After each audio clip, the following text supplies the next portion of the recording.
Howdy, y'all. I'm the Rational Moderate, and today we're going to be talking about a plane crash landing in the water next to the Bahamas. And luckily, we brought everybody back, even though there was a slight, obviously, it's pretty terrifying having to land in the water. Never the outcome you want with a plane. You always want to make it to the airport, but hey, these people made it. They got brought back by the military, and they're safe and sound, and we're going to look into it. Adrift in the Atlantic, survivors clinging to lifeboats waiting to be rescued.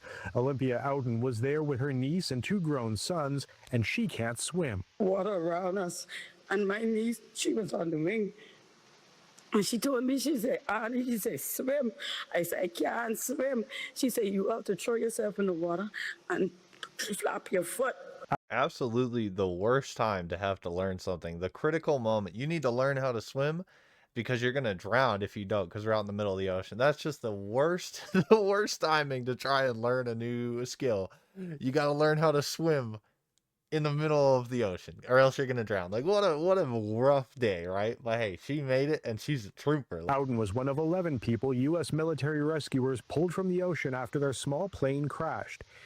Absolute W by the U.S. military, by the way. Just absolute W right there, bringing these people home.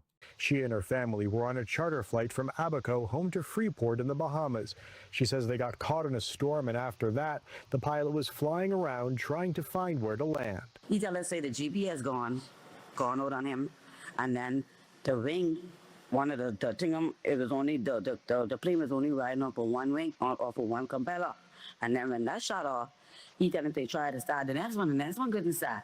Then the plane dropped. Now, I've had somewhat terrible turbulence going from Colorado to Mississippi before on a flight, but man, just that must be the worst feeling, having the plane just suddenly drop straight down into the water. Like, man, that's got to be just like no horror movie could probably ever relate that feeling to you. The feeling with all your or visceral organs just lifting up in your stomach, just rising up. You could feel all the liquid coming up as you're just plummeting quickly. It's like, man, that's gotta be pretty terrifying. Good on her. Even though she didn't know how to swim, I mean, great on her for surviving this. Great on her for her family surviving this. It's just an amazing outcome overall. After the small plane made a water landing around 11 a.m. Tuesday, an emergency beacon went off. The survivors were floating for 5 hours as rescue crews raced to get to them. Helicopters brought the survivors to hospitals in Melbourne. When I see them come in a helicopter, that's when I jump up inside the boat. I say, yes, we get saved. Yes, we get saved. Hospital staff say they train for emergencies like this. 5 hours out on the water. That's a pretty long time. My goodness. I mean, that's an extended Risk of Rain 2 run if you catch that. Like, my goodness, 5 hours out on the frickin' water, just trudging water, hoping somebody's gonna come get you.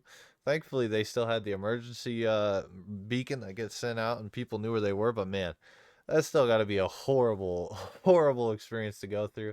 W on the U.S. military for bringing these people home. They're all set in stone. They all got taken care of medically, which is great to hear.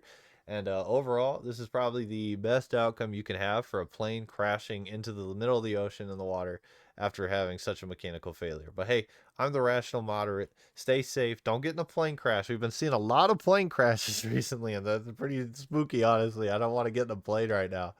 Maybe they don't know how to make planes anymore. Maybe they're not properly taking care of them. But man, just be safe. Take care of yourself. Take care of your family. And I am out.